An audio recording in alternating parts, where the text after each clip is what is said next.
Hello everyone, good evening, welcome to my YouTube channel. अभी आप लोगों का हिस्ट्री से हम जीके की शुरुआत कर रहे हैं और फिलहाल एनिशियंट हिस्ट्री आप लोगों का रहेगा, जिसमें आपके सिंधु घाटी से रिलेटेड क्वेश्चन जो पूछे गए हैं उनसे हम स्टार्ट कर रहे हैं।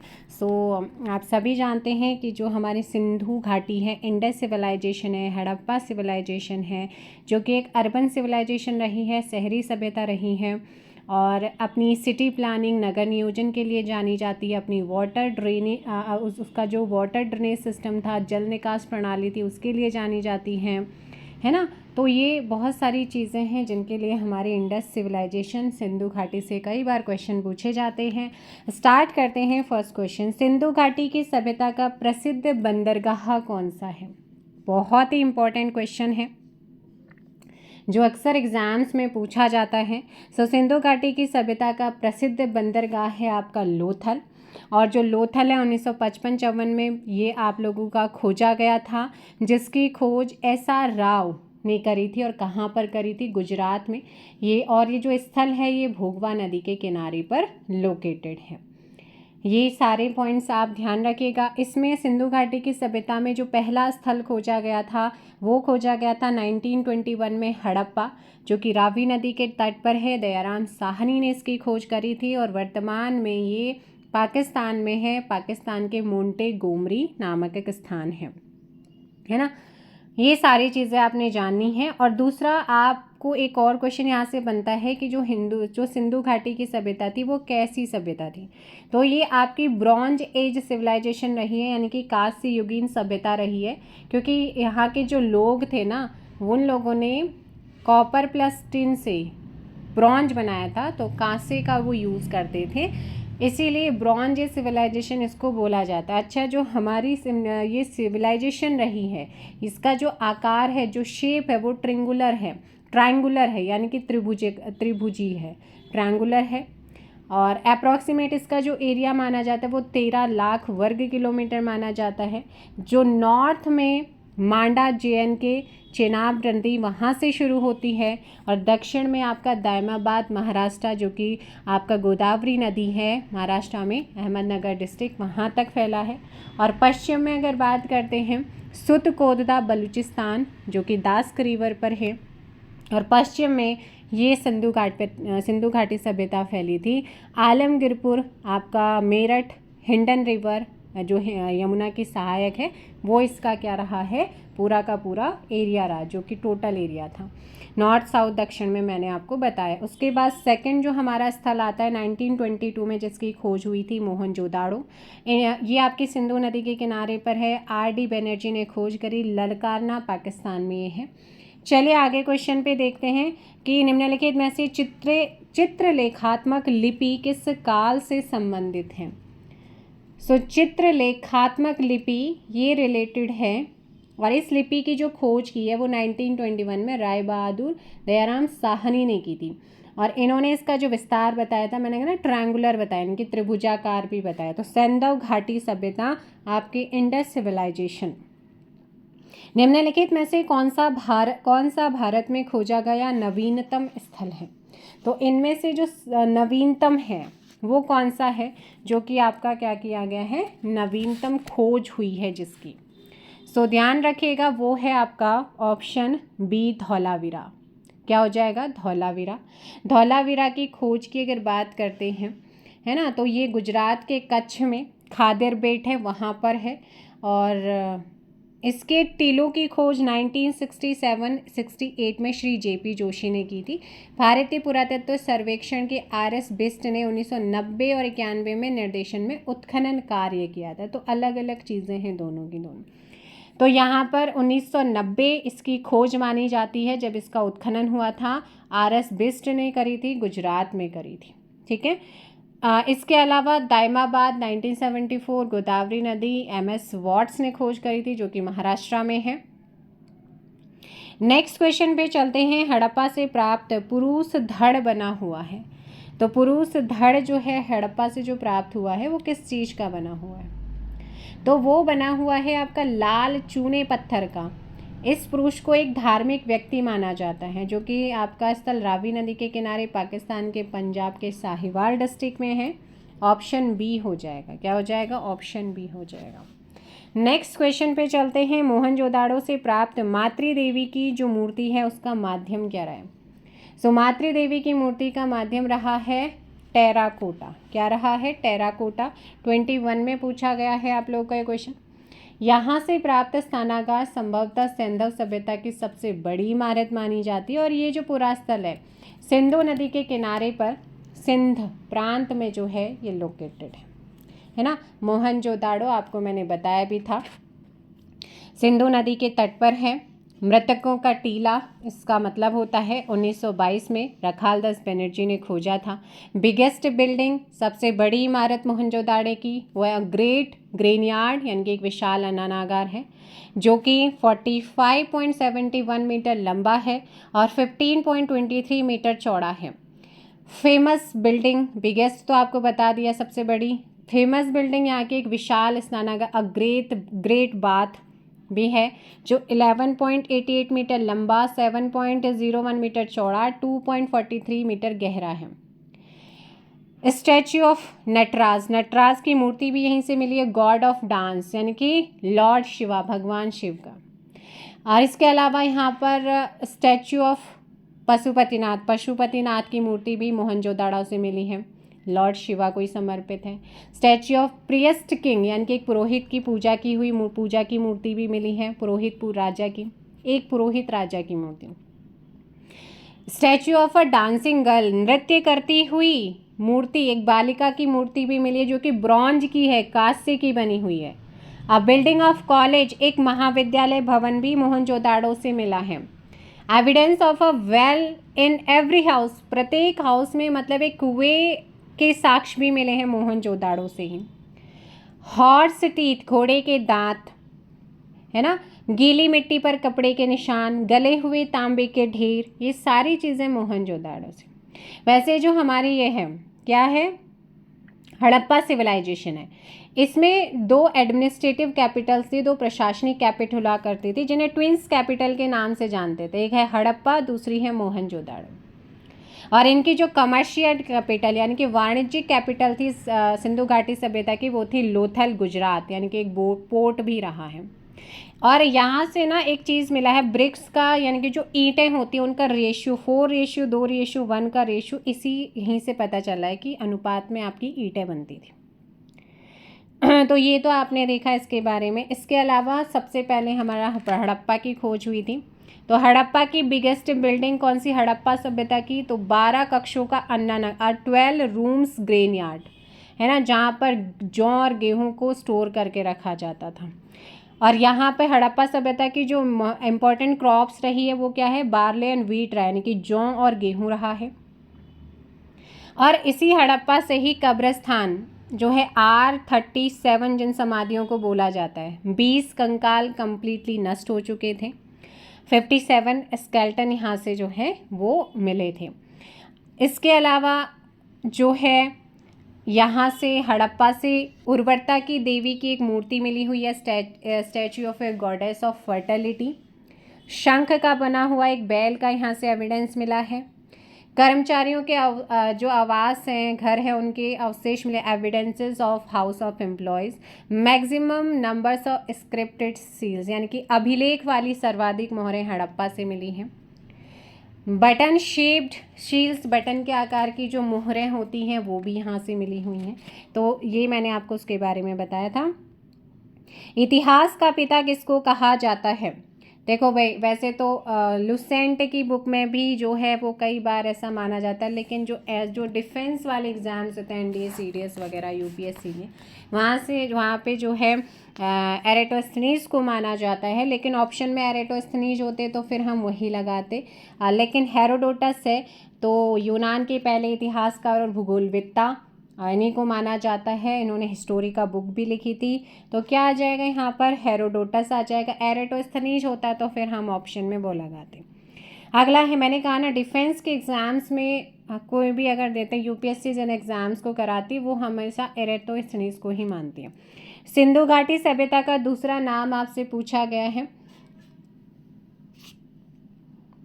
लिसन ओके वेट ओके हाँ, हिस्ट्री में यही होगा, वो ज्योग्राफी में है, सॉरी, ठीक है, ज्योग्राफी में, वो मैं ही कंफ्यूज हो गई यहाँ पे, तो वो ज्योग्राफी में आएगा, ज्योग्राफी का फादर ऑफ ज्योग्राफी, तो वो एराटोस्थेनीज है, बाकी यहाँ पर हो जाएगा आपका हेरोडोटस होगा। Okay okay.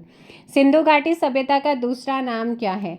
सो सिंधु घाटी सभ्यता का दूसरा नाम आपसे पूछा है, तो ये है हड़प्पा संस्कृति। हड़प्पा संस्कृति इसको बोलेंगे, 2017 के एग्जाम्स में पूछा गया है। नेक्स्ट क्वेश्चन पे चलते हैं। किस प्रकार की मोहरें सिंधु सभ्यता और मेसोपोटामिया के मजबूत रिश्तों को बताती हैं? तो ये जो मोहरें हैं वो हैं बेलनाकार, ऑप्शन ए हो जाएगा। मेसोपोटामिया के हथियार बने होते थे। मेसोपोटामिया की सभ्यता में अलग अलग तरह के शिल्प कार्य, कांसे के औजार का प्रयोग हुआ है, तो स्पेशली तो मतलब समकालीन रहे हैं, ऑप्शन सी कांसे के।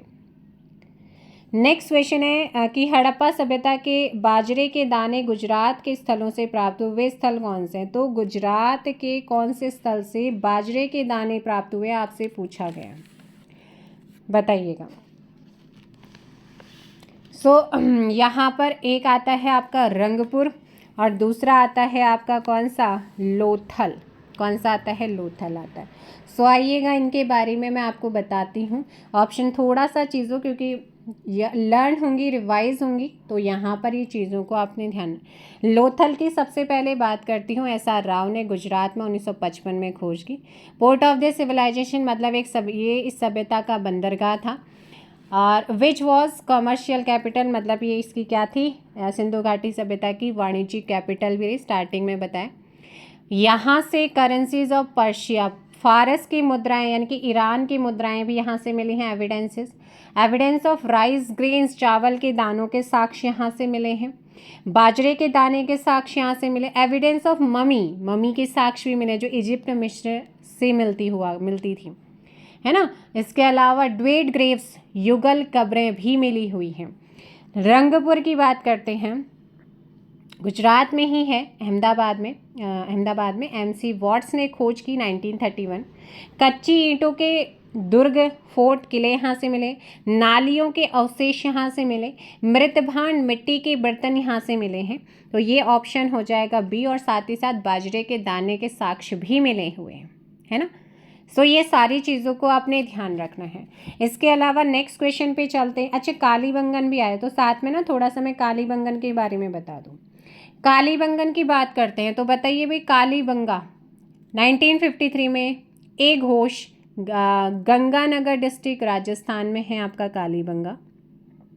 जुते हुए खेत के साक्ष्य, हल के निशान, हवन कुंड के साक्ष्य, काली मिट्टी की मोहरें, काली मिट्टी की बनी चूड़ियाँ, ईंटों के बने चबूतरे, ये सब आपको कहाँ से मिलते हैं, इसी कालीबंगन से ही मिलते हैं।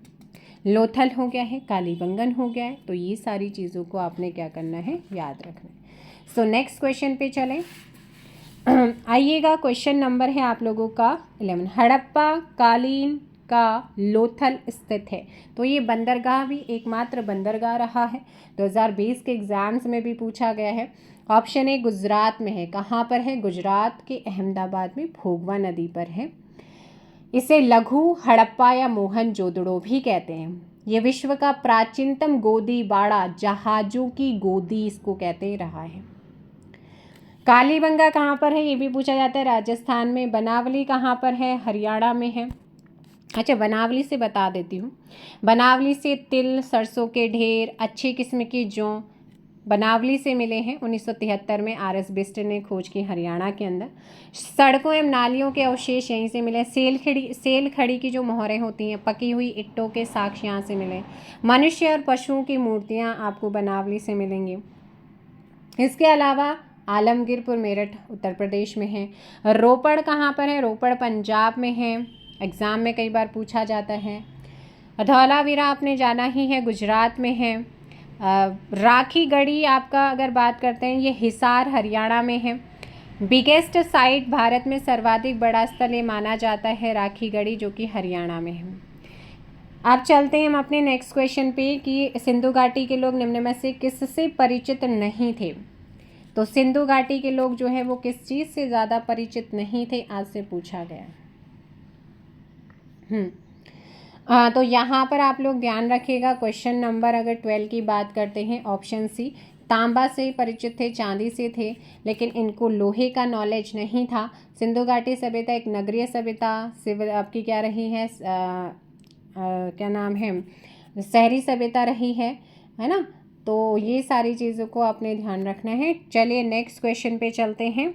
क्वेश्चन है आपका, भीमबेटका शैलाश्रय कहाँ स्थित है। सो भीमबेटका शैलाश्रय कई बार एग्जाम्स में पूछा जाता है। 2003 में इसे विश्व विरासत स्थल में भी घोषित किया जा चुका है। और ऑप्शन सी हो जाएगा मध्य प्रदेश। कहाँ पर है ये, मध्य प्रदेश में। सूची 1 को सूची 2 से मैच करना है। आप यहाँ पर अभी जस्ट बताया था। जुते हुए खेत के साक्ष्य कहाँ से मिले हैं। जुते हुए खेत के साक्ष्य कालीबंगा से मिले हुए हैं। तो बी का तो 1 किस में आ रहा है, तो ये ऑप्शन एलिमिनेट हो गया, ये ऑप्शन एलिमिनेट हो गया। लोथल की अगर बात करते हैं, मैंने कहा था यहाँ से क्या मिला हुआ है लोथल से, पोतगाह है, बंदरगाह है, पोतगाह बंदरगाह हो जाएगा। तो 1 यहाँ पे 2 और 1 आ जाएगा। फिर है धौलावीरा। धौलावीरा से क्या चीज़ें मिली हुई हैं। सो धौलावीरा से हड़प्पा कालीन लिपि के 10 विशाल आकार के संकेत समाविष्ट करने वाले शिलालेख मिले। सो धौलावीरा का हो जाएगा यहाँ पर ये। बनावली से बात करते हैं। सो बनावली से हल्की टेराकोटा प्रतिकृति मिली हुई है। सो यहाँ पर ऑप्शन हो जाएगा 2, 1, 4, 3 किस में है, ऑप्शन बी। क्या हो जाएगा, ऑप्शन बी हो जाएगा।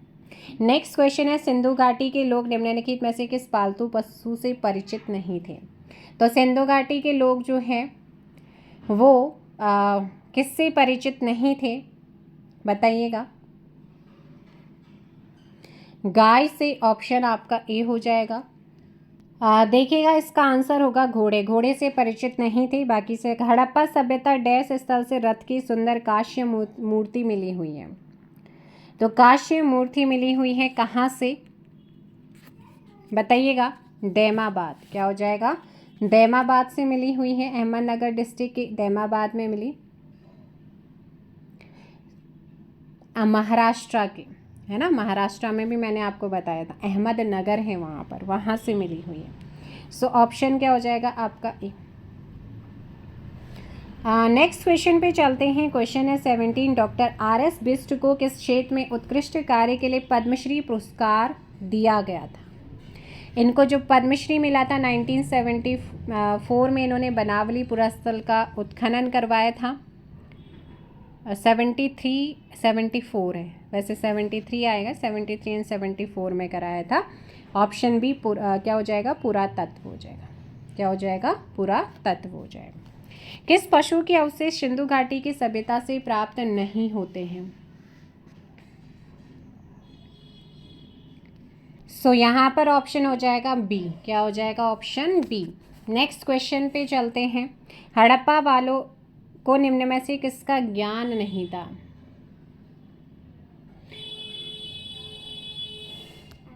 वेट देखिएगा, दोबारा से क्वेश्चन नंबर 15 पे आऊँगी, जो कि मुझे डाउट था और मैंने अपना डाउट क्लियर किया है, जो कि वो है सुरकोतदा। क्या है भाई, सुरकोतदा है ना, कच्छ गुजरात। यहाँ से घोड़े की अस्थियों के जो अवशेष हैं वो प्राप्त हुए। मतलब गाय के बारे में नहीं पता है, तो यहाँ पर ऑप्शन हो जाएगा एक गाय। इसके अलावा एक और क्वेश्चन था हमारा ये वाला कि किस पशु के अवशेष सिंधु घाटी की सभ्यता से प्राप्त नहीं। शेर आप जानते हैं कहाँ पर है, मोहनजोदड़ो से जो कांसे की नृत्य करती हुई महिला की मूर्ति मिली हुई है ना, और जिसे सिंधु का सर्वश्रेष्ठ उदाहरण भी माना जाता है। और एक वहाँ पे और एक मूर्ति मिली हुई है, पशुपतिनाथ वाली मूर्ति है, जिसमें जो है, जो इस तरीके से है, जिसमें भैंसा भी है, बाघ भी है, मृग भी है, गेंडा भी है, हाथी भी है ना, जिसमें 2 मृग, एक बाघ, एक भैंसा, एक हाथी और आपका एक गेंडे का वहाँ पे मिलते हैं। लेकिन सुरकोतदा से घोड़े की अस्थियाँ प्राप्त हुई हैं, तो इसीलिए यहाँ पर क्या हो जाए। लेकिन गाय के अवशेष कहाँ से मिले हुए हैं यह अभी तक नहीं पता है, तो फिर यहाँ पर आंसर क्या हो जाएगा आपका, गाय ही आंसर होगा, ऑप्शन सी। है ना। अगर साक्ष्य मिले होते तो बिल्कुल फिर उस चीज़ को मैं आपको बताती कि गाय के साक्ष्य मिले हैं या नहीं मिले। नेक्स्ट है, हड़प्पा वालों को निम्न में से किसका ज्ञान नहीं था। तो हड़प्पा सभ्यता के जो लोग थे इनको किस चीज़ का ज्ञान नहीं था। इन्हें कुओं का ज्ञान था, खंभों का था, नालियों का था। तो भाई इनको जो है ना मंदिरों का ज्ञान नहीं था, मंदिरों के यहाँ से कोई साक्ष्य नहीं मिले हैं, इसलिए ऑप्शन डी हो जाएगा। क्योंकि सिंधु सभ्यता के लोग वृक्ष और पशु की पूजा किया करते थे। किसकी? वृक्ष और पशुओं की पूजा करते थे। सिंधु घाटी सभ्यता के संदर्भ में निम्न पशुओं पर विचार कीजिए, है ना। तो एक पशुओं की आकृति यहाँ पे सिंधु मुद्राओं पर मिलती है। मुद्राओं पर जो है इनकी, जिसमें मैंने कहा था भैंसा, हाथी, गैंडा, मृग, बाघ, सो किन पशुओं की मिलती है आपसे पूछा गया मूर्तियों पर। तो इन सभी की मिलती है ऑप्शन डी। उत्तर हड़प्पा काल की ताम्र विधि संस्कृति निम्न में से एक मृदभांड प्रकार से अंतरिम रूप में से पहचानी जाती है। तो ये पहचानी जाती गेरू वर्णी मृदभांड। कौन से हैं? गेरू वर्णी मृदभांड। सो यहाँ पर ऑप्शन हो जाएगा बी। अच्छा, कई बार ऐसा पूछा है कि जो रंगपुर गुजरात में है प्लेस, वहाँ से चावल की भूसी प्राप्त हुई है। अग्नि वेदिकाएँ भी रंगपुर से मिली हुई हैं। धौलावीरा अगर बोला जाता है कि एकमात्र ऐसा स्थल जो टीलों पर लोकेटेड है, यहाँ से स्टेडियम प्राप्त हुआ। धौलावीरा की जल निकासी जो प्रणाली सी सबसे उत्तम मानी जाती है। एक चनहुदड़ो सिंध पाकिस्तान में जो अभी यहाँ से जला हुआ कपाल मिला हुआ है, या मतलब चनहुदड़ों से मिट्टी की बैलगाड़ी का खिलौना मिला। मन के बनाने के कारखाने चनहुदड़ों से मिले। यानी कि श्रृंगार यानी कि लिपस्टिक का जो साक्ष्य है ना जो आजकल मिलते हैं, वो चनहुदड़ों से ही इनके साक्ष्य मिले हुए। अब चलते हैं हम नेक्स्ट को। युग्मित समाधान, दो लोगों को एक साथ दफनाने के साक्ष्य लोथल से मिले हुए हैं। लोथल में हाथी पालने के प्रमाण भी मिले, यहाँ से हाथी दांत का पैमाना मिला था। लोथल से फारस की खाड़ी जो बेलनाकार थी वो मिली हुई है। तो ये सारी चीज़ें आपने ध्यान रखनी है। सो नेक्स्ट क्वेश्चन पे चलते हैं। भारतीय पुरातत्व का जनक किसे माना जाता है? सो भारतीय पुरातत्व का अगर जनक की बात करते हैं तो इसका जनक माना जाता है अलेक्जेंडर कनिंघम को। किसको मानते हैं? Alexander Cunningham. कनिंघम को वर्ष 1861 में पहला पुरातत्व सर्वेक्षणकर्ता के रूप में अपॉइंट किया गया था। इन्होंने सारनाथ, भेलसा, विदिशा जो है वहाँ पर और सांची में खुदाई करवाई थी, इसीलिए इनको इनका जनक माना जाता है। सिंधु घाटी सभ्यता के लोग उपासना करते थे। तो सिंधु घाटी के जो लोग उपासना करते थे वो किस चीज़ की करते थे? तो ये लोग उपासना करते थे किसकी? क्वेश्चन नंबर है 23 और आंसर हो जाएगा पशुपतिनाथ की। किसकी? पशुपतिनाथ की, जो कि मोहनजोदड़ो से प्राप्त हुई। और इसी मूर्ति के चारों तरफ मैंने कहा 2 मृग, गेंडा, चीता, भैंसा, हाथी ये आपके बने हुए मिले थे। अच्छा, ये बताइए कि सिंधु घाटी सभ्यता का एकमात्र ऐसा स्थल जो 3 टिलों पर है वो धौलावीरा रहा है। जो 1 टिले पर है वो लोथल रहा है। बनावली एकमात्र ऐसा स्थल जहां सड़कें एक दूसरे को समकोण पर काटती हैं। तो ये सारे के सारी चीज़ें आपने ध्यान रखनी है इसके बारे में, है ना। अब चलते हैं हम अपनी वैदिक सभ्यता की तरफ। वैदिक सभ्यता कैसी थी वो सारी चीज़ें हैं। आइएगा, फर्स्ट क्वेश्चन है, निम्न में से सबसे अधिक प्राचीन वेद कौन सा है? तो सबसे अधिक प्राचीन वेद की अगर बात करते हैं तो प्राचीन वेद कौन सा है? तो यहाँ पर आपका आंसर हो जाएगा ऑप्शन बी, ऋग्वेद है। कौन सा है? ऋग्वेद है। नेक्स्ट क्वेश्चन है आपका, निम्न 4 वेद में से किसमें जादुई माया, चिकित्सा, वशीकरण एवं ब्रह्म तत्व का वर्णन है? सो क्वेश्चन नंबर 2, यहाँ पर आपका सही आंसर हो जाएगा वो है अथर्ववेद। किसमें है? अथर्ववेद है। और इस वेद की रचना अथर्वा ऋषि ने करी थी।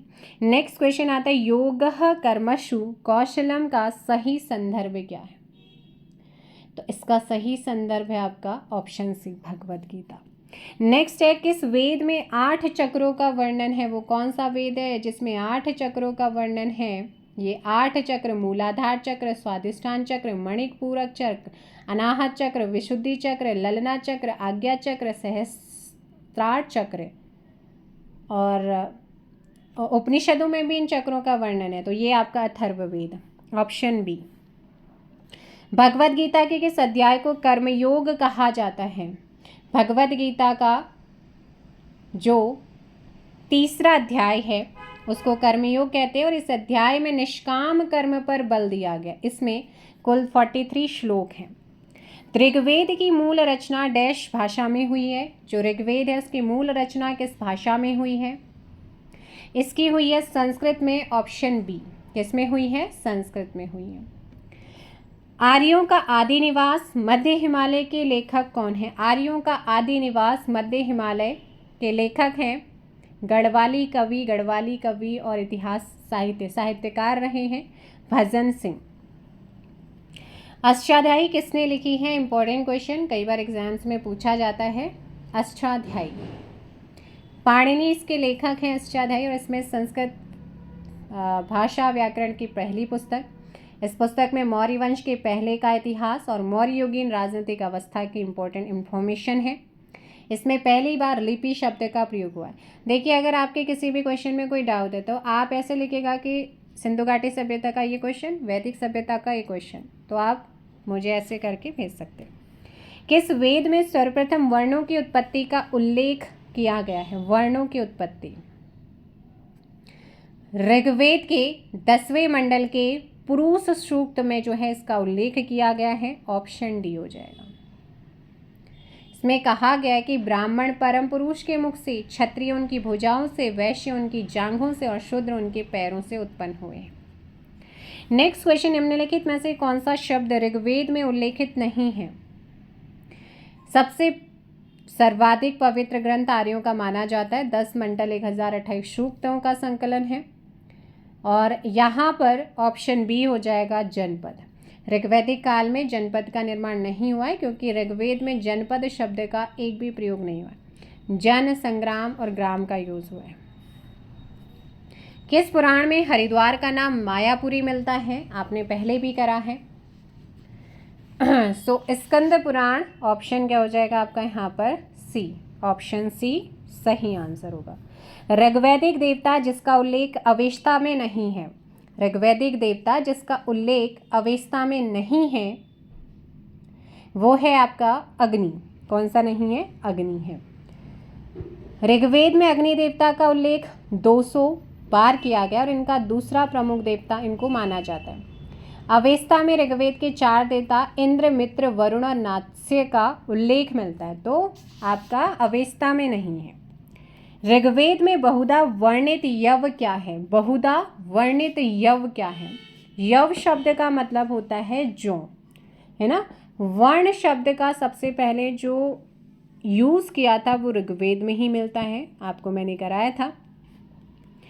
प्रसिद्ध दशराज्ञ 10 राजाओं का युद्ध का उल्लेख मिलता है किसमें? तो ये जो युद्ध हुआ था इसका उल्लेख कहाँ पर मिलता है आपसे पूछा गया। 7वें मंडल में परुष्णी यानी कि रावी नदी के तट पर राजा भरतजन के, जो राजा सुदास और 10 जनों के मध्य में ये लड़ा, भरतजन के राजा सुदास और 10 राजाओं के बीच में लड़ा गया जिसमें राजा सुदास विजय हुए थे। Option A. किस देवी देवता को गायत्री मंत्र में समर्पित है? किस देवी देवता को गायत्री मंत्र समर्पित है? तो ये हमारे ऋग्वेद के 3रे मंडल में गायत्री मंत्र का उल्लेख मिलता है। ये सावित्री, देवी सावित्री जो कि सूर्य का रूप है, उसको उनको समर्पित है। और गायत्री मंत्र को महर्षि विश्वामित्र ने रचा था, है ना। भगवान सूर्य देवता का सम्मान करने वाला भी बताया जाता है इसको, तो यहाँ पर ऑप्शन बी हो जाएगा। नेक्स्ट क्वेश्चन है, निम्न में से किस पुस्तक में राजस्व की उत्पत्ति संबंधी सिद्धांत का विवरण मिलता है? तो राजस्व की उत्पत्ति संबंधी जो सिद्धांत का विवरण मिलता है, प्राचीन ग्रंथ है जो कि ऋग्वेद पर आधारित है और ये है आपका ऐतरेय ब्राह्मण। क्या है? ऐतरेय ब्राह्मण है। किस वेद में सभा और समिति को प्रजापति की 2 पुत्रियां कहा गया है? किस वेद में सभा और समिति को प्रजापति की 2 पुत्रियां कहा गया है? जो कि राजनीतिक संस्था हुआ करती थी। अथर्ववेद में सभा और समिति को प्रजापति की 2 बेटियां, 2 पुत्रियां कहा गया है। Option D. दसराज्य युद्ध हुआ था। दसराज्य युद्ध हुआ था। सो ये 7वें मंडल में वर्णित दसराज्य युद्ध का वर्णन राजा सुदास और 10 जनों के बीच परुष्णी यानी कि रावी नदी के तट पर लड़ा गया था। परुष्णी इसका प्राचीन नाम था। Option D. नेक्स्ट है यहाँ पर उत्तरवैदिक काल से निम्नलिखित में से किस पुराण में हेमकुंड का वर्णन है? हेमकुंड 10वें सिख गुरु गुरु गोविंद सिंह का जुड़ाव रहा है। और ये जो झील, ये आपका जो स्थान है वो कहाँ पर है? आप सभी जानते हैं, चमोली में। आपने करा है कल की क्लास में। स्कंद पुराण में इसका उल्लेख मिलता है। नेक्स्ट है निम्नलिखित में से किस उपनिषद का संबंध अथर्ववेद से नहीं है? उपनिषद का संबंध अथर्ववेद से नहीं है। प्रश्न कंठ मुंडक मांडुक्य यजुर्वेद से है। कंठ का यजुर्वेद से। प्रश्न उपनिषद मांडुक्य उपनिषद और मुंडकोपनिषद अथर्ववेद से है। प्रसिद्ध सूक्ति तत्वमसि निम्न में से किस एक उपनिषद से मिलती है? तो ये आपको देखने को मिलती है तत्वमसि छांदोग्य उपनिषद के 6ठे अध्याय में है। तो यहाँ पर ऑप्शन क्या हो जाएगा? ये जिसका मतलब होता है तू ही वह ब्रह्मा है ना। और छांदोग्य उपनिषद सामवेद से संबंध रखता है। निम्नलिखित में से कौन सा सबसे पुराना पुराण है? सबसे पुराना पुराण ये है आपका कौशाम्बी, सबसे पुराना पुराण आपसे पूछा गया है। सबसे पुराना हो जाएगा मत्स्य पुराण। कौन सा है? मत्स्य पुराण। पुराणों की टोटल संख्या कितनी है? टोटल पुराण है 18। और भगवान, ये जो मत्स्य पुराण है ना, भगवान श्री हरि के मत्स्य अवतार से संबंधित है। नेक्स्ट है निम्नलिखित में से कौन सा वैदिक साहित्य का भाग नहीं है? तो वैदिक साहित्य का कौन भाग नहीं है? भगवत गीता। कौन सा नहीं है? भगवत गीता है। नेक्स्ट क्वेश्चन पे चलते हैं। उपनिषदों की संख्या कितनी है? मैंने कहा 18। 4 हमारे वेद हैं, 8 हमारे 18 हमारे पुराण हैं और 108 हमारे उपनिषद हैं। ऑप्शन बी हो जाएगा। उपनिषदों में धर्म, हिंदू धर्म से संबंधित विषयों पर विस्तार पूर्वक जो है जानकारी प्रदान की गई है। नेक्स्ट आता है, सुमेलित करना है आप लोगों को विचारधारा और व्यक्ति, जो कि कई बार अलग अलग एग्जाम्स में विचारधाराएं पूछी जाती हैं। अलग एक सिंगल क्वेश्चन भी बन जाता है। मीमांसा विचारधारा के जो जनक हैं वो कौन है? ऋषि जैमिनी हो जाएंगे। न्याय के कौन है? गौतम जी हैं। अक्षपाद गौतम हो जाएंगे। और सांख्य दर्शन भी बोला जाता है इसे, सांख्य दर्शन के कौन है? सांख्य दर्शन के हैं ईश्वरा कृष्ण। तो यहाँ पर ये हो जाएंगे। और वैशेषिक के हैं एक सेकंड, ऋषि कणाद। सही है, ऋषि उल्लू का कणाद या ऋषि कणाद हो जाएंगे। यानी कि यहाँ पर आपका क्या हो जाएगा? 3, 1, 2, 4 ऑप्शन ए। ऑप्शन ए आपका आंसर होगा। नेक्स्ट है, उत्तर वैदिक काल में मंत्री को क्या कहा जाता था? उत्तर वैदिक काल में जो मंत्री होते थे उस मंत्री को क्या कहते थे? राजा की सहायता के लिए उच्च अधिकारी होते थे, जो कि राजा की परिषद का हिस्सा होते थे। इन्हें रत्निन कहा जाता था, है ना, जो कि उस समय के जो मंत्री होंगे समकक्ष हुआ करते थे। वत्स महाजनपद की राजधानी, अब महाजनपदों से क्वेश्चन है, वत्स महाजनपद की राजधानी क्या थी? जो कि वर्तमान प्रयागराज के पास है। देखो भाई, उज्जैन अवंती महाजनपद की राजधानी थी। कुशीनगर एवं पावापुरी या पावा मल्ल महाजनपद की राजधानी थी। अब यहाँ कुशीनगर एवं पावापुरी पावा की थी, मल्ल महाजनपद की, है ना। तो यहाँ पर अगर मैं बात करती हूँ कौशाम्बी, ऑप्शन ए। नेक्स्ट है, बिंबिसार का संबंध किससे है? बिंबिसार हर्यक वंश का संस्थापक माना जाता है। हर्यक वंश की स्थापना की। इसे श्रेणिक के नाम से भी जाना था, श्रोणिक या श्रेणी, क्योंकि वह स्थायी सेना रखने वाला पहला राजा था।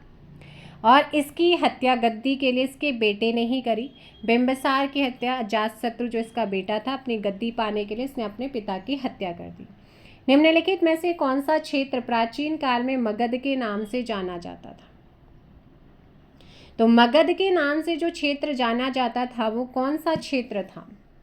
वैसे वर्तमान में बिहार क्षेत्र में ये जाना जाता है, जो कि प्राचीन भारत के प्रमुख राज्यों में से एक रहा, गंगा का दक्षिणी क्षेत्र, ऑप्शन ए।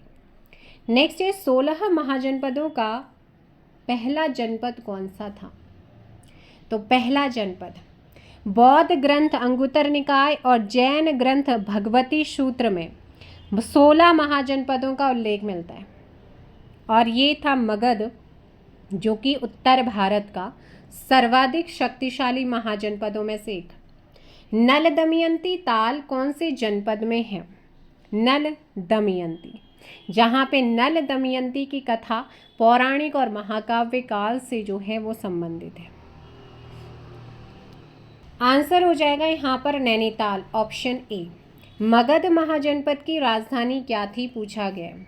सो मगध की जो राजधानी रही है 16 महाजनपदों में से एक शक्तिशाली, इसकी राजधानी जो थी वो ठीक है, यहाँ पर ऑप्शन ए हो जाएगा पाटलिपुत्र। गिरिवज्र वर्तमान राजगीर पाटलिपुत्र में हुआ करती थी। मगध का उल्लेख सर्वप्रथम अथर्ववेद में मिलता है। मगध की प्राचीन राजधानी राजगृह रही और ये 5 पहाड़ियों से घिरा नगर है। मगध महाजनपद की सीमा उत्तर में गंगा से, दक्षिण में विंध्य पर्वत तक और पूर्व से चंपा से, पश्चिम में सोन नदी तक क्या थी? विस्तृत थी। अगला क्वेश्चन यहाँ पर आता है, महाजनपदों के मध्य हुए संघर्ष में अवंती पर अंतिम विजय किसने प्राप्त की थी? तो यहाँ पर जिसने प्राप्त करी थी वो था आपका शिशुनाग। कौन था? शिशुनाग।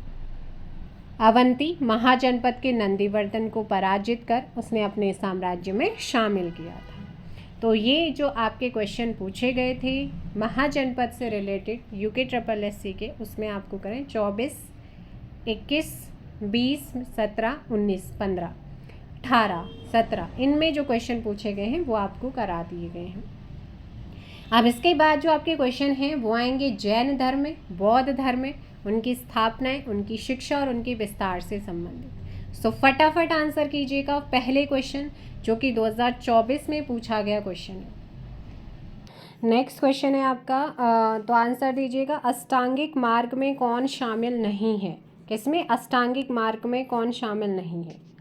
देखिएगा, अष्टांगिक मार्ग की अगर बात करते हैं तो इसमें आपका समयक दृष्टि, समयक संकल्प और समय आजीव आता है। इसके अलावा देखो भाई, अष्टांगिक मार्ग के जो होते हैं वो 8 अंग होते हैं। कितने होते हैं? 8 अंग होते हैं।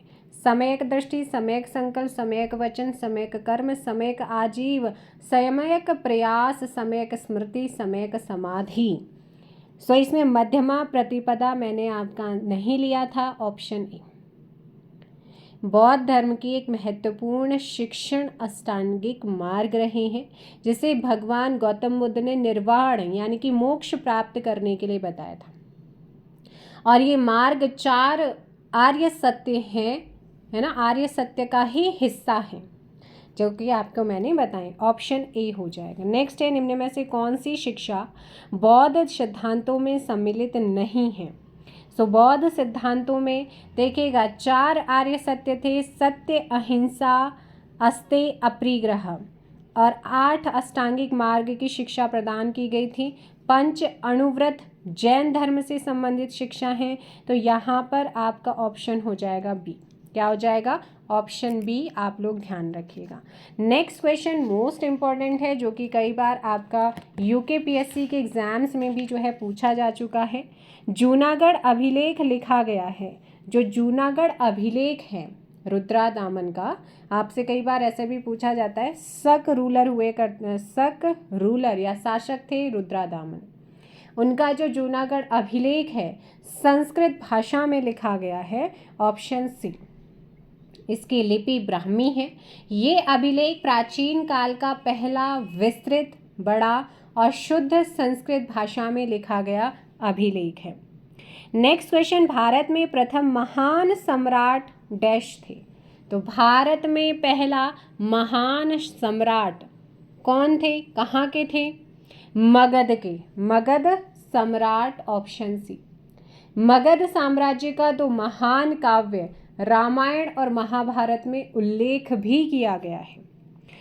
सित्तनवासल की गुफाएं किस धर्म से संबंधित है? सित्तनवासल की जो गुफाएं हैं इनका संबंध कहाँ से है? ये गुफाएं हमारे तमिलनाडु राज्य के पुदुकोट्टई डिस्ट्रिक्ट में लोकेटेड हैं। 2वीं शताब्दी में निर्मित एक तमिल श्रमण गुफा परिसर है जो जैन धर्म से संबंधित मठ या मंदिर है। सो ऑप्शन ए हो जाएगा। नेक्स्ट है, जैन धर्म के पहले तीर्थंकर कौन थे? जैन धर्म के प्रथम तीर्थंकर आपसे पूछा गया है और वहीं आपसे कई बार 23 और 24वें भी पूछा जाता है। पार्श्वनाथ ये 23वें तीर्थंकर थे। महावीर स्वामी 24वें तीर्थंकर थे। आदिनाथ ऋषभदेव है ना, ऋषभदेव को ही आदिनाथ बोला जाता है। ऑप्शन बी पहले तीर्थंकर रहे हैं। गौतम बुद्ध का जन्म स्थान कौन सा है?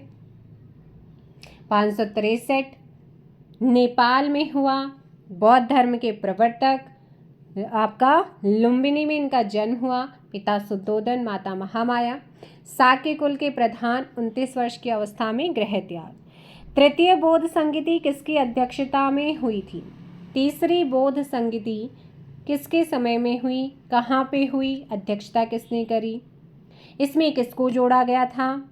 तो ध्यान रखिएगा, तृतीय बौद्ध संगीति का आयोजन सम्राट अशोक के समय हुआ था। ऑप्शन अच्छा रुकिएगा, किसकी अध्यक्षता में हुआ, किसके शासनकाल में नहीं पूछा गया, शासनकाल अशोक का था।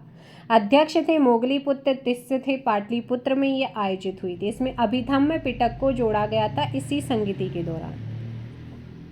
और शासक कौन था किसके शासनकाल में? अशोक के।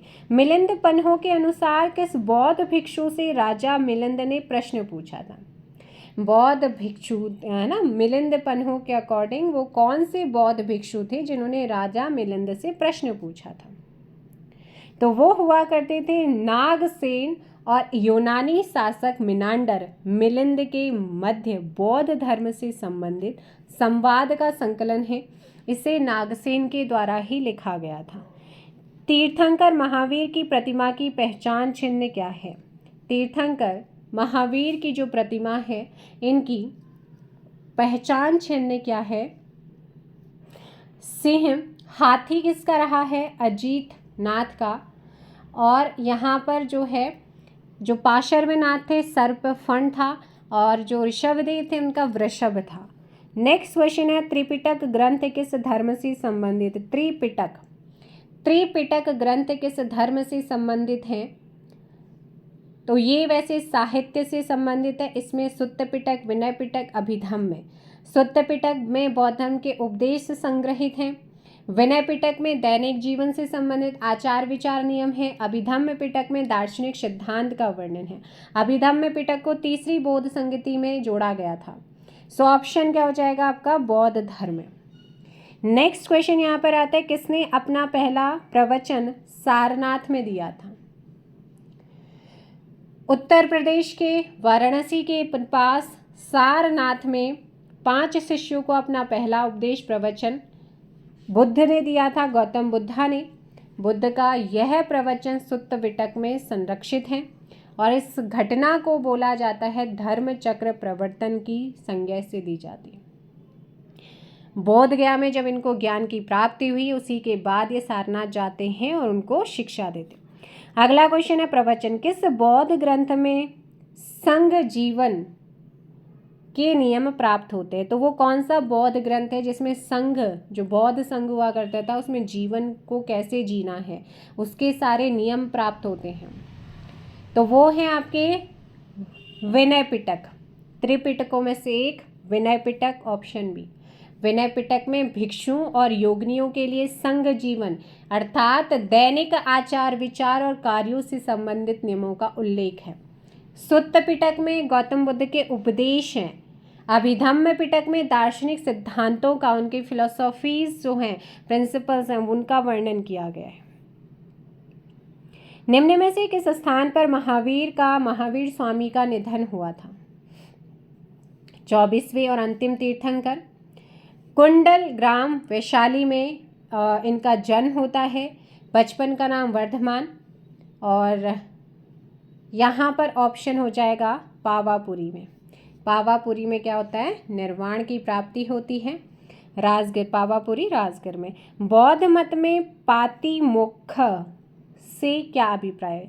पातिमोक्ष, तो इससे का क्या मतलब होता है बौद्ध मत में, ये आपसे पूछा गया है। मठवासियों के अनुशासन से संबंधित नियमावली अर्थात संघ के नियमों में से है, जो कि विनय पिटक के सुत्त विभंग में क्या है, संग्रहित है, निहित है। सो यहाँ पर ऑप्शन क्या हो जाएगा 15 का बी, संघ के नियम। 22वें तीर्थंकर कौन थे, आपसे पूछा गया है। 23वें आपने देखे, पहले आपने देखे, देखिएगा 21वें थे नेमिनाथ, 22वें थे अरिष्टनेमी थे, 23वें पार्श्वनाथ थे, और 24वें तो महावीर स्वामी थे। ऑप्शन क्या हो जाएगा यहाँ पर आपका सी हो जाएगा। कुंडग्राम का आधुनिक नाम क्या है जहाँ महावीर स्वामी का जन्म हुआ था? तो इसका आधुनिक नाम जो है वो आपका बिहार में उनका जन्म हुआ था, ज्ञात्रकुल में। उनके बचपन का नाम वर्धमान था। ये वैशाली जनपद है। कौन सा है? वैशाली। नेक्स्ट क्वेश्चन पे चलते हैं। निम्न में से किस राज्य में बौद्ध स्थल ताबो मठ अवस्थित है? ताबो मठ कई बार पूछा जाता है। ये लाहौल और स्पीति डिस्ट्रिक्ट में लोकेटेड है, हिमाचल प्रदेश। निम्नलिखित में से कौन 23वें जैन तीर्थंकर थे? अंतिम और 24वें तो महावीर स्वामी थे, और आपसे पूछा 23वें पार्श्वनाथ थे। नेमिनाथ आपके 21वें थे। बुद्ध की प्रतिमा की पीठ पर तिब्बती भाषा में लेख किस स्थल की प्रतिमा पर मिला है? बुद्ध की प्रतिमा की पीठ पर तिब्बती भाषा में लेख किस स्थल की प्रतिमा पर मिला है? तो ये मिला था बाड़ाहाट। ऑप्शन आपका ए बाड़ाहाट, जिसे वर्तमान का उत्तरकाशी, उत्तरकाशी का ऐतिहासिक नाम। नेक्स्ट क्वेश्चन है, पार्श्वनाथ मंदिर अवस्थित है। पार्श्वनाथ मंदिर जैन धर्म से संबंधित राजस्थान में है। कहाँ पर है? जैनियों से रिलेटेड है, राजस्थान में है। नेक्स्ट क्वेश्चन, बौद्ध संघ में शामिल होने वाले व्यक्तियों को जिन नियमों का पालन करना पड़ता था वह किस पुस्तक में अंकित हैं? तो ये विनय पिटक में है, सुत्त पिटक में उनके उपदेश हैं, अभिधम्म में उनके जो दार्शनिक सिद्धांत हैं उनका उल्लेख किया गया, विनय पिटक। निम्न में से कौन सा बौद्ध धर्म के अष्टांगिक मार्ग का साधन नहीं है? अष्टांगिक मार्ग समयक दृष्टि, समयक वाक, समयक आजीविका, समयक स्मृति, समयक संकल्प, समयक कर्म, समयक व्यायाम, समयक समाधि। ऑप्शन ए समयक व्यवहार, मैंने नहीं बोला। नेक्स्ट क्वेश्चन आता है मौर्यकालीन क्वेश्चन है, 2025 में पूछा गया है। किस मौर्यकालीन शासक ने सबसे पहले धम्म महापात्र के पद को स्थापित किया था? सो धम्म महापात्र नामक अधिकारियों की नियुक्ति की थी धम्म के प्रचार और प्रसार के लिए। तो यहाँ पर ये किया था मौर्य सम्राट अशोक ने। इन्होंने इन अधिकारियों को धम्म के सिद्धांतों का पालन करने और जनता के बीच इनका प्रचार करने का काम सौंपा था। 261 के जो कलिंग विजय कब हुआ था? कलिंग युद्ध 261 BC में हुआ था। उसके बाद सम्राट अशोक ने बौद्ध धर्म को अपनाया था।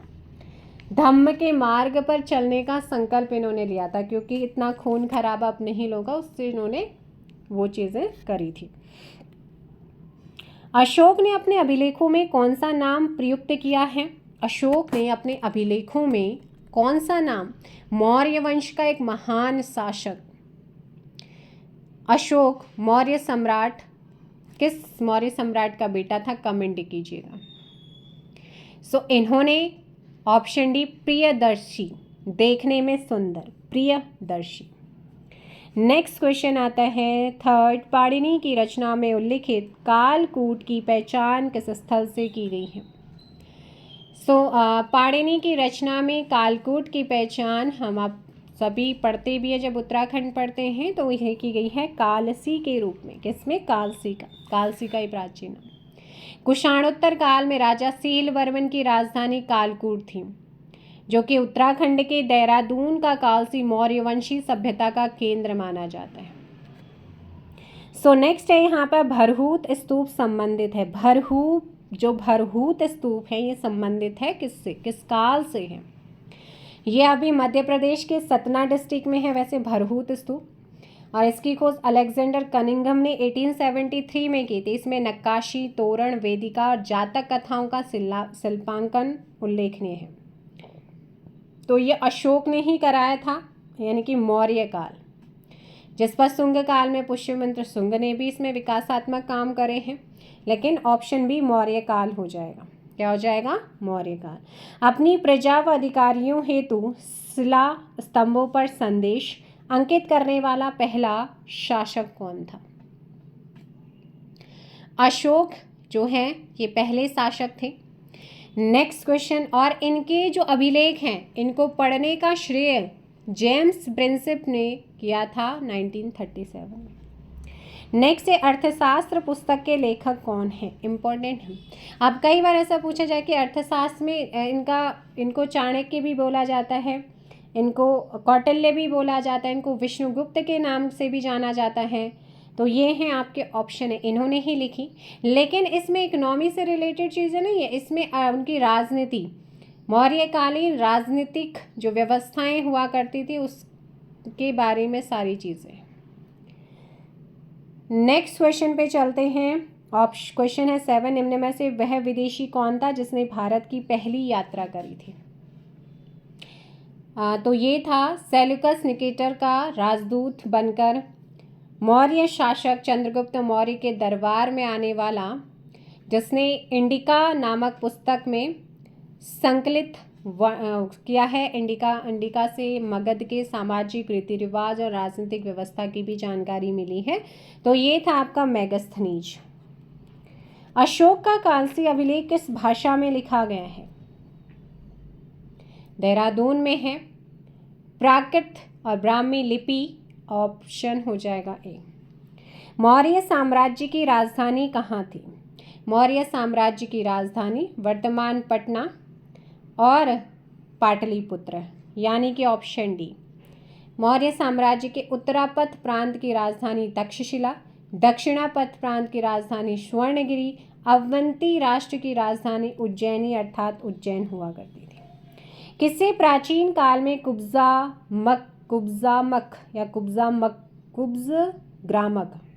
ग्रामक के नाम से जाना जाता था? तो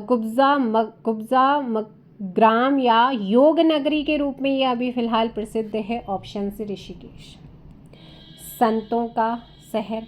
अशोक के अधिकांश शिलालेख किस लिपि में अंकित हैं? सम्राट अशोक के अधिकांश अभिलेख, शिलालेख, स्तंभ लेखों की भाषा प्राकृत और लिपि ब्राह्मी है। ऑप्शन हो जाएगा यहाँ पर बी। केवल सहबाजगढ़ी और मानशेरा अभिलेख खरोष्ठी में है। तक्षशिला और जलालाबाद से जो प्राप्त अभिलेख में वो अरमाइक लिपि में है। नेक्स्ट क्वेश्चन पे चलते हैं। 12, निम्न में से किसने सर्वप्रथम मौर्यकालीन ब्राह्मी लिपि का उद्घाटन किया था? उद्घाटन है ना। तो सबसे पहले पढ़ा था एक तरीके से 1837 में। इससे पहले भी बोला होगा 1837 में पढ़ा था। ऑप्शन बी जेम्स प्रिंसिप ने। किसने पढ़ा था? जेम्स प्रिंसिप ने पढ़ा था। अगला क्वेश्चन है यहाँ पर कि अशोक ने तृतीय बौद्ध संगीति का आयोजन कहाँ पर किया था? और इसके बारे में मैंने बताया था। पहली बौद्ध संगीति राजगृह में हुई, दूसरी वैशाली में हुई, तीसरी पाटलिपुत्र में हुई, चौथी कुंडलवन कश्मीर में हुई थी। संगीति का मतलब होता है साथ साथ गाना, और इसका आयोजन इन्होंने कराया था पाटलिपुत्र में। ठीक है। नेक्स्ट क्वेश्चन है मौर्य साम्राज्य के 5 प्रमुख राजनीतिक केंद्र कौन से थे? मौर्य साम्राज्य के 5 प्रमुख राजनीतिक केंद्र: उत्तरापथ, पश्चिमी प्रांत, दक्षिणापथ, कलिंग, पारसी यानी कि पूर्वी प्रदेश। ऑप्शन ए हो जाएगा। अब देखिएगा, मैंने आपको बोला उत्तरापथ जिसकी राजधानी तक्षशिला थी, पश्चिमी प्रांत जिसकी राजधानी उज्जैनी थी, दक्षिणापथ जिसकी राजधानी स्वर्णगिरी थी, अगला है कलिंग, जिसकी राजधानी तोशाली थी या तोशली थी। प्रारसिया पूर्वी प्रदेश, जिसकी राजधानी क्या हुआ करती थी? पाटलिपुत्र। तो भाई इनमें ऑप्शन ए क्या है? बिल्कुल, क्योंकि इंद्रप्रस्थ नहीं बोला, कौशाम्बी मैंने नाम नहीं लिया है, वैशाली मैंने नाम नहीं लिया, तो ऑप्शन ए हो जाएगा। अगला क्वेश्चन है कि हाथी गुम्फा शिलालेख या अभिलेख किस शासक से संबंधित है? तो ये कलिंग के खारवेल, कौन है? कलिंग के खारवेल के विषय में जानकारी मिलती है इससे, और ओडिशा से ये प्राप्त हुए हैं। भाषा है प्राकृत और लिपि ब्राह्मी है।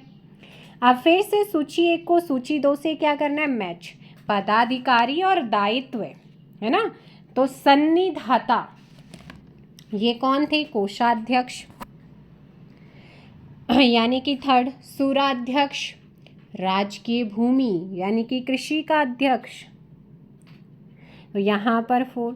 सीताध्यक्ष, एक सेकंड कुछ हुआ है, रुको सन्निधाता हो जाएगा कोषाध्यक्ष, सीता हो जाएगा, सीता अध्यक्ष हो जाएगा, राजकीय भूमि का अध्यक्ष हो जाएगा।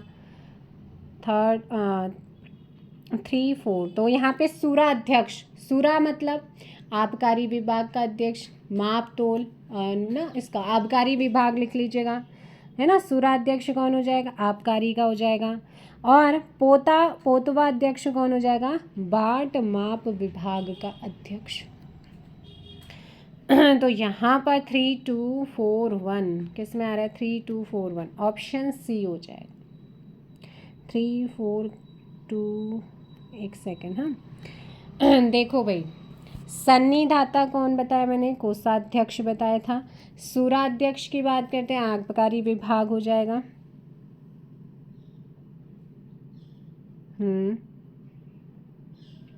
सुराध्यक्ष कौन हो जाएगा भाई? सुराध्यक्ष होगा आबकारी, सही है। सीता आ जाएगा, भूमि से रिलेटेड है, तो आपका ये हो जाएगा पोतवाध्यक्ष, बाट का हो जाए।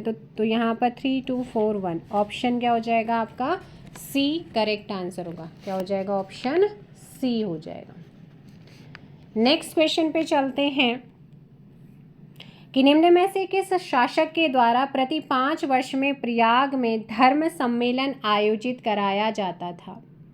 तो ये कराया जाता था हर्षवर्धन के द्वारा, है ना। इसे महामोक्ष परिषद भी कहा जाता था, हर्षवर्धन। अशोक ने अपने किस अभिलेख में कलिंग युद्ध का उल्लेख किया है? तो इन्होंने कलिंग युद्ध का उल्लेख, जो कि कई बार अलग अलग एग्जाम्स में पूछा जाता है, जिसमें जो कलिंग युद्ध हुआ था उसमें 1.5 लाख जो हैं लोग मारे गए थे, उसी से जो हैं ये थोड़ा सा प्रभावित हुए। और फिर इनमें से कोई भी नहीं है, क्योंकि उन्होंने 13वें लेख में कलिंग युद्ध का शाहबाजगढ़ी और काशी शिलालेखों पर अशोक के सभी 14 लेख उत्कीर्ण हैं। नेक्स्ट, इंडिका का लेखक कौन है? इंडिका का लेखक कौन है? बताया था, चंद्रगुप्त मौर्य के दरबार में सेल्यूकस निकेटर का राजदूत बनकर आया। चंद्रगुप्त का नाम सेंड्रोकोटस के रूप में इसने किया है। Option C Megasthenes. मौर्य काल में सीता से तात्पर्य क्या होता था? मौर्य काल में सीता अध्यक्ष ही अभी ऊपर बताया है, राजकीय कृषि विभाग का अध्यक्ष, है ना। तो राजकीय कृषि भूमि से प्राप्त आय या उसका अध्यक्ष होता था। राजकीय कृषि से होने वाली आय को कौटिल्य ने सीता कहा। कौटिल्य के अर्थशास्त्र में 26 अध्यायों का क्या मिलता है? उल्लेख भी मिलता है। अलेक्जेंडर को पढ़ने वाला प्रसिद्ध व्यक्ति कौन था? सिकंदर महान को अलेक्जेंडर के नाम से जाना जाता था, है ना। तो यहाँ पर ऑप्शन क्या हो जाएगा? D, Aristotle. कौन था? अरिस्टोटल। ऑप्शन आपका डी। नेक्स्ट क्वेश्चन यहाँ पर आता है, अशोक किस राजवंश से संबंध रखते हैं? मौर्य सम्राट। Option B. नेक्स्ट क्वेश्चन है, निम्न में से अशोक के किस एक अभिलेख में कलिंग युद्ध का उल्लेख है? कलिंग युद्ध का उल्लेख 13वें में है। 7वें जो लेख है ना स्तंभ, ये दिल्ली टोपरा अभिलेख से प्राप्त होता है। इसमें धम्म वृद्धि हेतु कल्याणकारी कार्यों के लिए किए जाने का। जो 11वां है, इसमें धम्म की महत्ता एवं प्रशंसा की गई है। पहला जो है, पहले में कर्मचारियों को धम्म के पालन का निर्देश देने के विषय में इंफॉर्मेशन दी गई है। मौर्य प्रशासन में किस अधिकारी के पास मुद्रा नीति पर नियंत्रण रखने का कार्यभार था? तो ये मुद्रा नीति पर नियंत्रण रखने का हुआ करता था, वो था लक्षणाध्यक्ष। ये टकसाल विभाग का अध्यक्ष हुआ करता था। और मौर्यकालीन जैसे मुद्राध्यक्ष पासपोर्ट विभाग का अध्यक्ष, सीताध्यक्ष राजकीय कृषि भूमि विभाग का, पोतवाध्यक्ष मापतोल का, लोहाध्यक्ष धातु विभाग का, नवाध्यक्ष जहाज रानी विभाग का। तो ये आपने इनको कर सकते। पाटलिपुत्र की स्थापना किसने की थी? सो पाटलिपुत्र की स्थापना का जो श्रेय जाता है बिंबिसार का बेटा अजातशत्रु था। उसने अपने पिता की हत्या करी थी, पितृहंतु बोला जाता है। अजातशत्रु का बेटा उदयन था। इसी ने गंगा नदी के किनारे जो है उदयन ने ही स्थापना करी थी। और उदयन ने ही अपने बेटे को, अपने पिताजी को मारा था। पिताजी ने अपने पिता को मारा, तो ये चलता रहा था यहाँ से। इसके अलावा किस वंश के शासन काल में अवंती राज्य मगध साम्राज्य का हिस्सा बन गया था? तो ये बना था शिशुनाग के टाइम पे, ऑप्शन बी। शिशुनाग वंश के शासक, अवंती के शासक अवंती वर्धन के विरुद्ध विजय प्राप्त करी थी और अवंती को इसमें शामिल कर लिया था। अब आता है अशोक का धम्म में था। अशोक का धम्म, अशोक का धम्म नैतिक सिद्धांतों और आचार संहिता का एक ग्रुप, जिसे सम्राट मौर्य सम्राट अशोक ने 3री शताब्दी ईसा पूर्व में अपने शासनकाल के दौरान बढ़ाया था। अशोक का धम्म सभी धर्मों के नैतिक सिद्धांतों का क्या रहा है? आचार व्यवस्था रही है, संश्लेषण रहा है। नेक्स्ट क्वेश्चन आता है आपका उत्तर मौर्यकाल। भारतीयों के लिए शिल्क मार्ग किसने प्रारंभ किए थे? तो शिल्क मार्ग प्रारंभ करने का श्रेय कुषाण शासक कनिष्क को जाता है। शिल्क मार्ग चाइना को रोमन साम्राज्य से जोड़ने वाला एक व्यापारिक मार्ग था। चीन से रेशम का समस्त व्यापार सिल्क मार्ग से ही होता था। यवनों के आक्रमण का उल्लेख मिलता है। तो यवनों के आक्रमण का जो प्रथम आक्रमण पुष्यमित्र शुंग के समय हुआ था, है ना। और इस आक्रमण का नेता डेमेट्रियस था, है ना। तो यहाँ पर ऑप्शन क्या हो जाएगा? गार्गी संहिता में। किस में आ जाएगा? गार्गी संहिता। ऑप्शन आपका सी हो जाएगा। इसके अलावा पतंजलि वगैरह भी है, पतंजलि के महाभाष्य में मिलता है और गार्गी संहिता में, मालविकाग्नि मित्रम में भी इसका उल्लेख मिलेगा। नेक्स्ट है पुष्यमित्र शुंग द्वारा 2 अश्वमेघ यज्ञ किए जाने के बारे में जानकारी किस अभिलेख या किस लेख से मिलती है? किस लेख से मिलती है? Question number 3 option D, Ayodhya अभिलेख। धनदेव सेना, इनके पुष्यमित्र शुंग का सेनापति धनदेव का जो अयोध्या अभिलेख है उससे जानकारी मिलती है। नेक्स्ट क्वेश्चन है, साथ ही जो है राजसूय और वाजपेयी यज्ञ की भी किया था, इसकी भी जानकारी मिलती है। Option D. नानाघाट अभिलेख निम्नलिखित में से किस शासक के विषय में विस्तृत जानकारी प्रदान करता है? तो ये सातकर्णी प्रथम के बारे में, ऑप्शन ए। और सातवाहन शासक सातकर्णी फर्स्ट के बारे में इसमें जानकारी मिलती है। गौतमी पुत्र सातकर्णी किस वंश का शासक था? सो गौतमी पुत्र सातकर्णी दक्कन क्षेत्र के शासक वंश सातवाहन वंश का जो है ये शासक रहा है। महत्वपूर्ण शक्तिशाली शासक हुआ करता था। मिलिंद पन्हों की रचना किसके द्वारा की गई है? बताया था बौद्ध संत नागसेन ने रचना करी थी। इसमें यूनानी शासक मिलिंद, मेनांडर और नागसेन के बीच में बौद्ध धर्म के संबंध में जो संवाद हुआ था उसका वर्णन है। चरक संहिता जो एक प्रसिद्ध पुस्तक है संबंधित है। चरक संहिता जो एक प्रसिद्ध पुस्तक है वो आयुर्वेद चिकित्सा से संबंधित है। ऑप्शन बी यहाँ पर हो जाएगा। और चरक को आयुर्वेद का जनक कहा जाता है।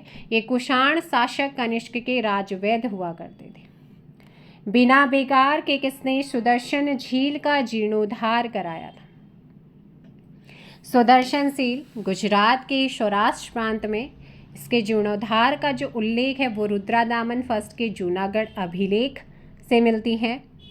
ऑप्शन डी हो जाएगा, जिनके अनुसार शक क्षत्रप रुद्रादामन फर्स्ट ने 150 के लगभग सुदर्शन झील का जीर्णोद्धार कराया और इस समय यहीं का राज्यपाल सुविशाख हुआ करता था। नेक्स्ट क्वेश्चन है, कालिदास की निम्न कृतियों में से कौन सी कृति नाटक नहीं है ना? तो इनमें से जैसे अभिज्ञान शाकुंतलम, मालविकाग्निमित्रम, विक्रमो वर्ष्यम, तो ये इनके नाटक हैं। इसमें कौन नहीं है? मेघदूत नहीं है। मेघदूत और ऋतु संहार खंड काव्य हैं इनके। नेक्स्ट है, प्रयाग प्रशस्ति किस भाषा में लिखी गई है? प्रयाग प्रशस्ति शिलालेख या प्रयाग प्रशस्ति गुप्तों के सबसे महत्वपूर्ण एपिग्राफिक साक्ष्यों में से एक है। हरिसेन के द्वारा निर्मित प्रयाग स्तंभ शिलालेख प्राचीन भारत में गुप्तों के शासनकाल को चित्रित करता है और हरिसेन ने ब्राह्मी लिपि और संस्कृत भाषा में इस स्तंभ पर अपनी रचना को चंपू काव्य में उत्कीर्ण कराया। चंपू काव्य में गद्य और पद्य दोनों ही शैलियों का प्रयोग होता है। सो यहाँ पर ऑप्शन हो जाएगा संस्कृत। चीनी यात्री फाहियान ने गोविशाण काशीपुर की यात्रा किस वर्ष करी थी? अब देखो यहाँ पे जो गुप्त काल के दौरान ये आया था 399 से 414, गोविशाण काशीपुर की यात्रा इसने जो करी थी। फाहियान ने बौद्ध स्तूप होने की बात अपने यात्रा वृत्तांत में लिखी है। अब देखो यहाँ पर वैसे जब ये आया था वो 399 ईस्वी से 414 के बीच में, तो फिर इसमें से कुछ भी नहीं आना चाहिए।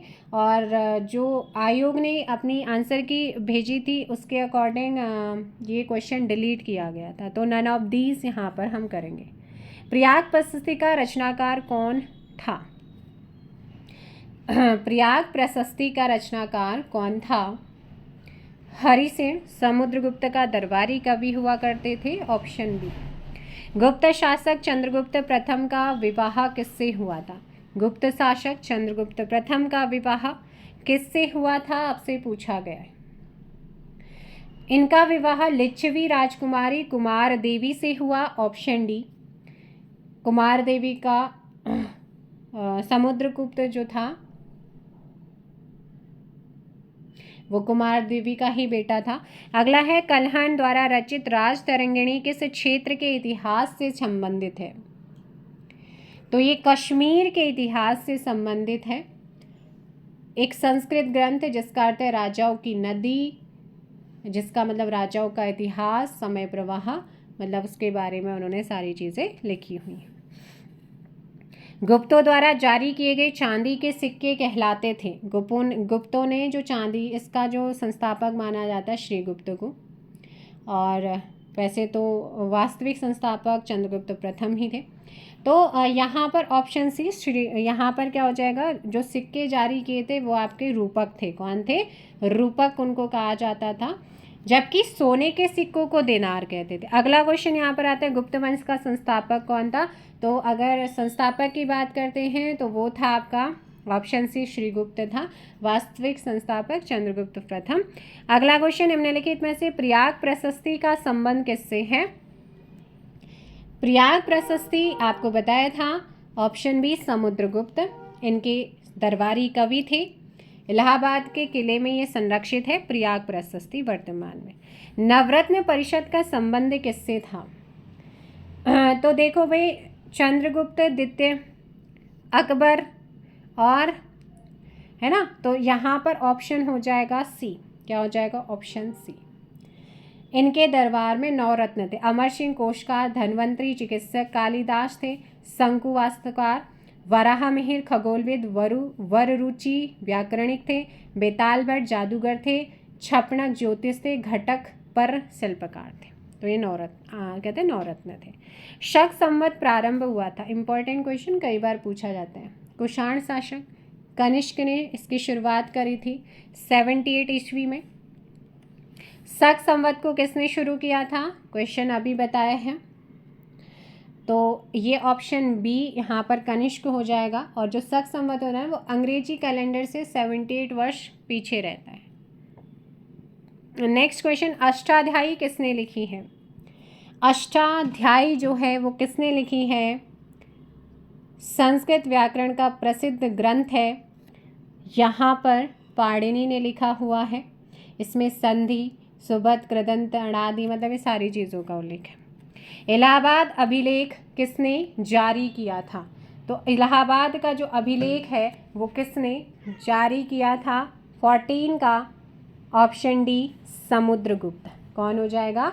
समुद्रगुप्त। नेक्स्ट क्वेश्चन आता है, मेहरौली लौह स्तंभ में किस गुप्त शासक का नाम अंकित है? तो यहाँ पर ऑप्शन सी चंद्रगुप्त सेकंड। ये मेहरौली का लौह स्तंभ जो है वो दिल्ली में कुतुब मीनार के पास जारी किया गया था और इसकी रचना समुद्रगुप्त के जो दरबारी कवि मंत्री थे हरिसेन, उन्होंने करी थी। अगला क्वेश्चन आता है, निम्नलिखित में से किस अभिलेख से समुद्रगुप्त की विजयों के बारे में जानकारी मिलती है? तो ये है आपका प्रयाग प्रस्ती यानी कि इलाहाबाद का option A. Next question, Lakhamandal का लाखेश्वर मंदिर निम्न में से किस देवता को समर्पित है? हमारे उत्तराखंड में ही है, देहरादून में आता है, भगवान शिव को समर्पित है। ऑप्शन हो जाएगा सी। किसको समर्पित है? भगवान शिव को। चंद्रगुप्त सेकंड का उत्तराधिकारी कौन था? चंद्रगुप्त द्वितीय का उत्तराधिकारी उसका कुमारगुप्त प्रथम, और यहाँ पर स्कंदगुप्त जो था वो कुमारगुप्त का बेटा था। तो गुप्त साम्राज्य का संस्थापक श्रीगुप्त था, है ना। तो यहाँ पर ऑप्शन क्या हो जाएगा? ए हो जाएगा। कौन हो जाएगा? ए कुमारगुप्त हो जाएगा। और समुद्रगुप्त आप जानते हैं चंद्रगुप्त प्रथम का बेटा था, द्वितीय का नहीं। गुप्तकाल को स्वर्ण युग की संज्ञा किसने दी थी? गुप्तकाल को स्वर्ण युग बोला जाता है ना, तो के.एम. मुंशी और आर.सी. मजूमदार ने दी थी। Option D. तो इनमें से मैं कोई भी नहीं है, ऑप्शन डी। क्यों दिया था? क्योंकि इस काल में स्थापत्य, चित्रकला, साहित्य, मूर्तिकला, विज्ञान, प्रौद्योगिकी और ज्योतिष और राज्य की सीमा और आमदनी में कैसे विकास हो, मतलब इन विकास कार्यों पर ज़्यादा जोर दिया गया था। महाबलीपुरम के रथ मंदिरों का निर्माण किसने कराया था? तो ये बहुत ही इम्पोर्टेंट है, पल्लव शासक थे 7वीं शताब्दी में। यूनेस्को के विश्व धरोहर स्थल है ये अभी। और इसमें 8 रथ हैं, जिनमें 5 का नाम महाभारत कालीन पांडव, धर्मराज, भीम, अर्जुन, नकल और सहदेव के नाम पर है। नरसिंह वर्मन प्रथम जो कि पल्लव शासक था। चालुक्य यानी कि पल्लवों ने कराया। चालुक्य प्रशासन में गामुंड कौन होता था? बताइएगा ये कौन होते थे? चालुक्य प्रशासन की बात कर रहे हैं। सो यहाँ पर ऑप्शन क्या हो जाएगा? ग्राम अधिकारी। क्या हो जाएगा यहाँ पर? ग्राम अधिकारी ऑप्शन है। ग्राम प्रशासन महाजन, मेहतर और महत्ताधिकारिन और गामुंड की सहायता से चलते थे। तो ये होता था ग्राम का अधिकारी, जिसे राजा द्वारा अपने प्रतिनिधि के रूप में अपॉइंट किया जाता था। निम्नलिखित में से किसको यात्रियों में राजकुमार कहा जाता है? यात्रियों का राजकुमार चीनी यात्री ह्वेनसांग को कहते हैं, जो कि हर्षवर्धन के शासनकाल में आया था। और इसके यात्रा वृत्तांत का नाम क्या? सीयूकी। क्या है? सीयूकी। चीनी यात्री फाहियान चंद्रगुप्त सेकंड के टाइम पे आया था। नेक्स्ट क्वेश्चन है, प्राचीन भारत में संगम क्या है? Most important question. तमिल कवियों का संघ यानी कि मंडल, ऑप्शन आपका ए हो जाएगा। प्राचीन दक्षिण भारत में ये तमिल कवियों का संघ हुआ करता था। इसे संगम काल भी कहा जाता है, जो 6ठी सदी से 3री सदी का समय हुआ करता था। दक्षिण भारत के किस वंश के राजाओं ने समुद्र पार देशों के विरुद्ध सफल नौसैनिक अभियान किए थे?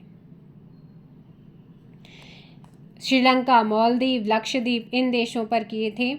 और 1025 में जो है राजेंद्र प्रथम ने श्रीलंका पर सफल अटैक भी किया था। तो ये थे आपके चोल वंश। कौन थे? चोल वंश हो जाए। नेक्स्ट क्वेश्चन है आपका यहाँ पर, त्रिपक्षीय संघर्ष में कौन सा वंश शामिल नहीं था? त्रिपक्षीय संघर्ष में परमार शामिल नहीं थे, बाकी तीनों ही थे। Option B. सकलोत्तर पथ नाथ की उपाधि किस शासक ने धारण की? सकलोत्तर पथ, इस उपाधि को धारण करने वाले थे हर्षवर्धन। Option A. प्रयागराज में कुंभ मेले का श्रेय हर्षवर्धन को ही जाता है और इनकी प्रमुख रचना है नागानंद रत्नावली प्रियदर्शिका। नेक्स्ट क्वेश्चन, परमार साम्राज्य संबंधित है। मध्यकालीन भारत का एक अग्निवंशीय क्षत्रिय राजवंश अधिकार धार, मालवा, उज्जैनी, आबू पर्वत और सिंधु के निकट अमरकोट यहाँ तक फैला था। उमेश पाल से ऑप्शन आपका हो जाएगा सी। ह्वेनसांग द्वारा अपनी यात्रा पथ में वर्णित गोविशाण का वर्तमान नाम क्या है? कल ही कराया है। गोविशाण का वर्तमान नाम आपसे पूछा गया है, काशीपुर का ही है। नेक्स्ट क्वेश्चन है, खजुराहो के मंदिरों का निर्माण कराया था, है ना? अच्छा, कमेंट करके बताओ कि खजुराहो के जो मंदिर है वो कहाँ पर है। तो ये कराया था चंदेलों ने। किन्होंने कराया था? चंदेलों ने कराया था, चंदेलों ने। किस परमार शासक ने सर्वप्रथम अपने राज्य में अंग्रेजी शिक्षा प्रारंभ की थी? तो ये प्रताप शाह, ऑप्शन बी, है ना? टिहरी गढ़वाल में अंग्रेजी शिक्षा प्रारंभ कराई थी इन्होंने। पल्लव वंश का सबसे शक्तिशाली राजा कौन था? गोंडो फर्नीस, ऑप्शन आपका डी हो जाएगा। ये अराकेशिया, काबुल और गंधार में शासन करने वाला हिंद पल्लव राजा था। ज्वाड़ प्रथा संबंधित है। धन स्त्री से संबंधित है। समाज में शादी के अवसर पर वधू को दिए जाने वाले सम्मान को ही स्त्रीधन कहते हैं। अमोघभूति शासक था किस वंश का? अमोघभूति कुणिंद वंश का शक्तिशाली शासक हुआ करता था। अमोघभूति ने कांस्य और रजत मुद्राओं का प्रचलन शुरू किया था, जिसमें देवी और मृग अंकित थे। नेक्स्ट क्वेश्चन पे चलते हैं। एलोरा का प्रसिद्ध कैलाश मंदिर किसने बनाया था? औरंगाबाद महाराष्ट्र में है। द्रविड़ स्थापत्य शैली में है। भगवान शिव को समर्पित है। कृष्ण प्रथम ने कराया था। किसने कराया था? राजा कृष्ण प्रथम। सेतुबंध की रचना किसने करी थी? सेतुबंध प्राकृत भाषा में लिखित महाकाव्य है।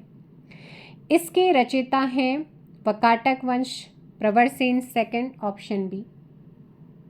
कुछ कई बार आप जब गूगल में सर्च करेंगे तो वहाँ पर आपको कालिदास भी मिलेंगे। सेतुबंध नाम का एक नरेंद्र वर्मा के द्वारा लिखित नाटक भी एक सेतुबंध। तो ये प्रवरसेन सेकंड होगा। श्रीनगर में अपनी राजधानी किसने बनाई थी? सो श्रीनगर में अपनी राजधानी अजयपाल, ऑप्शन बी। परमार वंशी शासकों का सही क्रम आपसे पूछा गया है। 1591 में मानशाह, 1611, फिर 1611 से 1624 शामशाह, तो मानशाह शामशाह, फिर 1624 से 1631 महीपत शाह, मानशाह शामशाह महीपत शाह, और देन उसके बाद आता है पृथ्वीपति शाह 1635 से लेकर 1667। तो ऑप्शन हो जाएगा यहाँ पर मानशाह शामशाह महीपत शाह। तो ऐसे तो भाई आपके क्या हो जाएंगे? मानशाह, शामशाह, महीपत शाह, पृथ्वीपत शाह। तो ये आपके दोनों ही हो गए फिर तो, है ना? तो सी और डी हो जाएंगे। अगला क्वेश्चन है कि शासक ने सोमपुर महाविहार का निर्माण कराया था?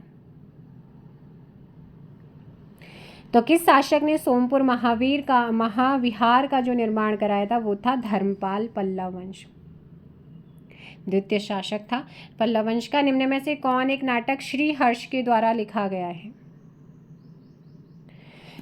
कर्पूर मंजरी राजशेखर, मालती माधव बहुभूति, कुंदमाला दिड़नाग। तो यहाँ पर प्रियदर्शिका हो जाएगी, option B. Next question, Ujjain शहर का प्राचीन नाम क्या है? काशी वाराणसी का है। प्राचीन नाम इंद्रप्रस्थ दिल्ली का है, रावलपिंडी तक्षशिला का है, ऑप्शन ए हो जाएगा। सॉरी, उज्जैन का पूछा ना, अवंतिका। नेक्स्ट है पंवार वंश का संस्थापक कौन था? पंवार वंश का संस्थापक आपसे पूछा गया है, कमेंट कीजिएगा फटाफट। Question number 22। पंवार वंश के संस्थापक की अगर बात करते हैं तो ये था आपका कनकपाल, ऑप्शन बी। नेक्स्ट है चोल साम्राज्य का संस्थापक कौन था? चोल का विजयालय, ऑप्शन आपका डी हो जाएगा। और सब मतलब दक्षिण भारत में सबसे लंबे समय तक शासन करने वाला संस्थापक। नेक्स्ट है हर्षवर्धन कालीन प्रसिद्ध विश्वविद्यालय है नालंदा विश्वविद्यालय, ऑप्शन बी। बंगाल में पाल वंश का संस्थापक कौन था? Gopal, option B. Next question है यहाँ पर परमार वंश का कौन सा शासक 52 गढ़ी के सामंतों को पराजित करने के बाद गुरुपंथ का अनुयायी बन गया था? Option B Ajaypal. चरक सदस्य था, चरक आयुर्वेद के जनक और किसके दरबार में हुआ करते थे? कनिष्क के दरबार में। चरक संहिता नामक ग्रंथ भी इन्होंने लिखा। चचनामा संबंधित है, चचनामा सिंध क्षेत्र के इतिहास से। चचनामा का अर्थ चच की कहानी, वह सिंध के एक हिंदू ब्राह्मण शासक थे, है ना। चचनामा अली अहमद द्वारा अरबी भाषा में लिखित, इंपॉर्टेंट। नासरुद्दीन कुबाचा के समय इसका फारसी अनुवाद अली बिन वफ कूफी ने करा था। नेक्स्ट क्वेश्चन किताब उल हिंद के लेखक कौन है? किताब उल हिंद तहकीक हिंद अल बरूनी महमूद गजनी के साथ भारत आया था, पुराणों का अध्ययन करने वाला पहला मुस्लिम, ऑप्शन डी। 7वीं शताब्दी में भारत आने वाला विदेशी यात्री। 7वीं शताब्दी में भारत आने वाला विदेशी था इत सिंह। कौन था? इत सिंह था, ऑप्शन बी। चीनी यात्री बौद्ध भिक्षु था, नालंदा विश्वविद्यालय में 10 वर्षों तक रहा था। Next and the last question रहेगा और इसी के साथ एंशिएंट हिस्ट्री के क्वेश्चन कंप्लीट। फिर रहेंगे मध्यकालीन। भारत में मोहम्मद गौरी के आक्रमण के समय दिल्ली का शासक कौन था? तो मोहम्मद गौरी के आक्रमण के समय था पृथ्वीराज चौहान, ऑप्शन बी हो जाएगा। और इन्हीं के बीच में मोहम्मद गौरी पृथ्वीराज चौहान के बीच में 1191 में पहला युद्ध होता है जिसमें गौरी हारता है, ये भाग जाता है। फिर ये दोबारा से तैयारी के साथ आता है 1192 में मोहम्मद गौरी और पृथ्वीराज चौहान, जिसमें पृथ्वीराज चौहान हार जाते हैं, है ना। उसके बाद 1194 में चंदावर का युद्ध होता है, इसमें जयचंद को हरा देता है गौरी, और गौरी का गुलाम था कुतुबुद्दीन ऐबक। फिर इसके बाद उसी ने जो है गुलाम वंश को यहाँ पे इस्टेब्लिश किया था। तो इसी के साथ जो भी आपके एनिशिएंट हिस्ट्री से क्वेश्चन आए थे वो आपके कंप्लीट हो गए हैं।